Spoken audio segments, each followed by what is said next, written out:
सबर का फल मीठा होता है, ये हम सबने सुना है, पर आज मैं आपको एक और मोरल दूंगी कि सबर का फल मीठे होने के साथ साथ वीजा भी होता है, और वो भी कोई ऐसा वैसा वीजा नहीं, वो है कनाडा का वीजा।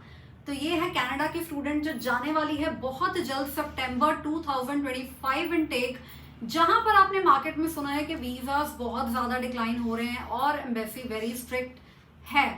इस पे कोई दो राय नहीं है कि एम्बेसी डेफिनेटली स्ट्रिक्ट चल रही है, और ये वीजा हमने जितनी मशक्कत से लिया है, जितना लंबा वक्त इस वीजा में लिया है, मुझे कोविड का दौर याद आ गया, क्योंकि ये वीजा लेते लेते नाना करते हुए मुझे लगता है हमें 10 से 11 महीने लग गए हैं, if I am not mistaken. Navneet, am I correct? Yes ma'am. So हमने ये फाइल 2024 में लॉन्च की थी, और उसके बाद इनकी एप्लीकेशन में एम्बेसी को बहुत सारे कंसर्न्स आए, उन्होंने कुछ कंसर्न रेज करे कि हमें इस पे डाउट है, इस पे डाउट है। बहुत सारी चीज़ों को क्रॉस करते हुए जो जो डॉक्यूमेंट एम्बेसी ने मांगे, टाइम टू टाइम हम उनको प्रोवाइड करते रहे। तो इसमें पूरे सीन में मैं आपको यही बोलूंगी कि कंसल्टेंट का विजिलेंट होना बहुत ज़्यादा ज़रूरी है, अलर्ट होना बहुत ज़्यादा ज़रूरी है, क्योंकि एक स्टेज आ जाती है कि एक कंसल्टेंट भी कहता है कि भैया अब आए वीजा आए, नहीं आना तो ना आए, मैं इससे ज़्यादा टाइम नहीं डिवोट कर पाऊंगा। But I think this is a visa जो मुझे लगता है कि हमने सच में एम्बेसी से रिक्वेस्ट करके छीना है, आप ये कह लें, रिक्वेस्ट भी थी और छीना भी है, क्योंकि we wanted this visa. The student has come to us with a reference, इनके परिवार के पहले भी हमसे वीजा लगे हैं, एंड ये रेफरेंस खराब ना हो, ये इनका ट्रस्ट हम पे खराब ना हो, तो हमारे लिए भी ये वीजा बहुत जरूरी था। So Navneet, many many congratulations.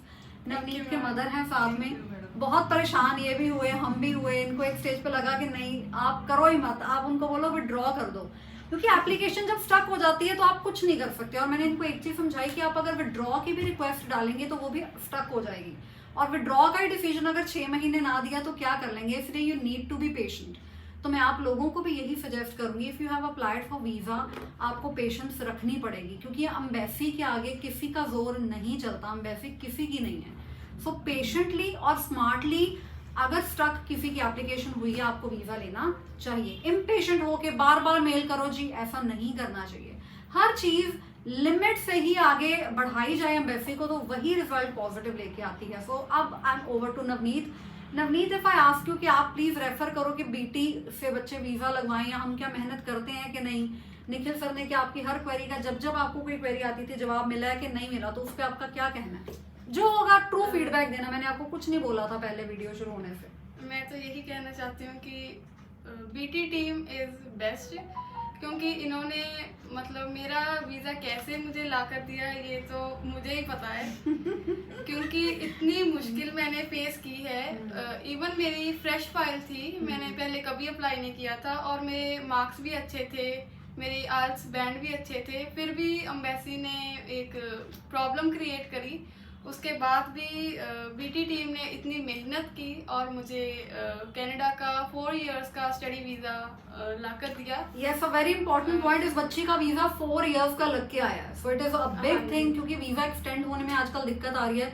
सो इतना वीजा लगा है, इट इज रियली गुड।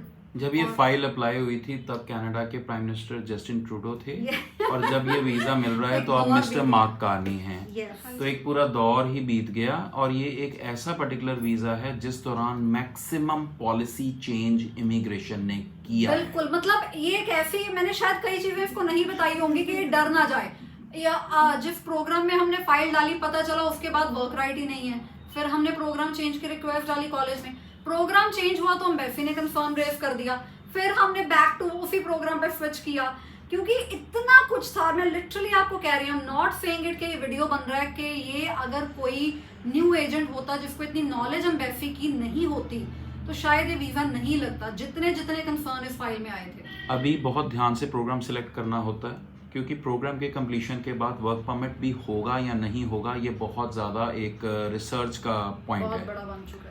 इस पर्टिकुलर स्टूडेंट को प्रोग्राम चेंज करने के बावजूद भी जो प्रोग्राम मिला है उसके बाद ये एलिजिबल है पोस्ट स्टडी वर्क परमिट के लिए, और डेफिनेटली इसको एक सूटेबल प्रोग्राम मिला है।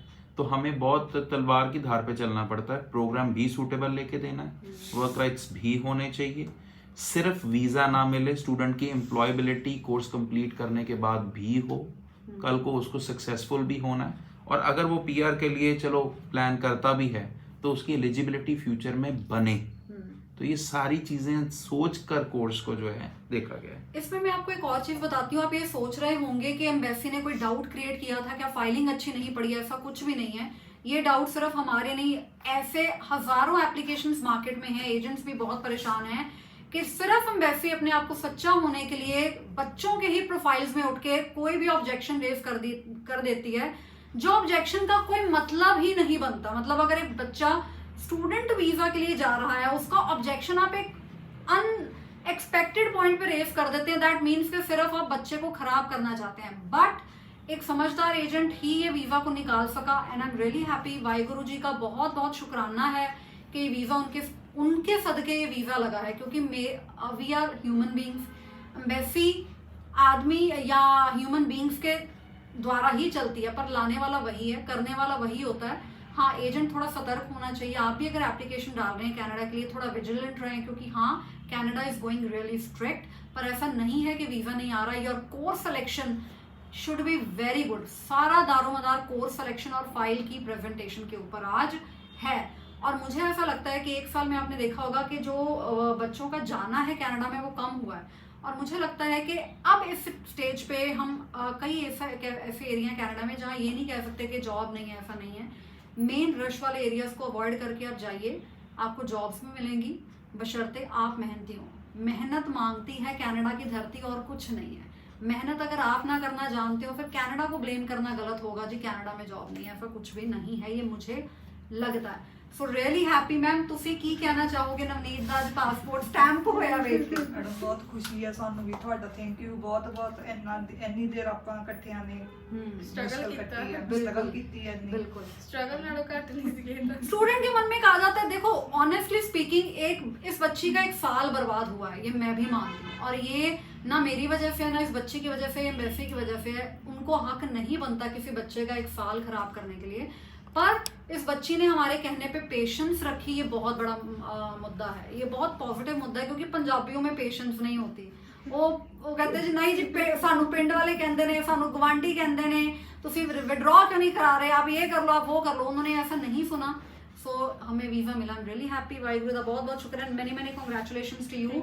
नीचे लिखे नंबर्स पे कॉल करें अगर आप किसी भी कंट्री का अप्लाई करना चाहते हैं या गाइडेंस लेना चाहते हैं, और any tourist visa. Thank you so much.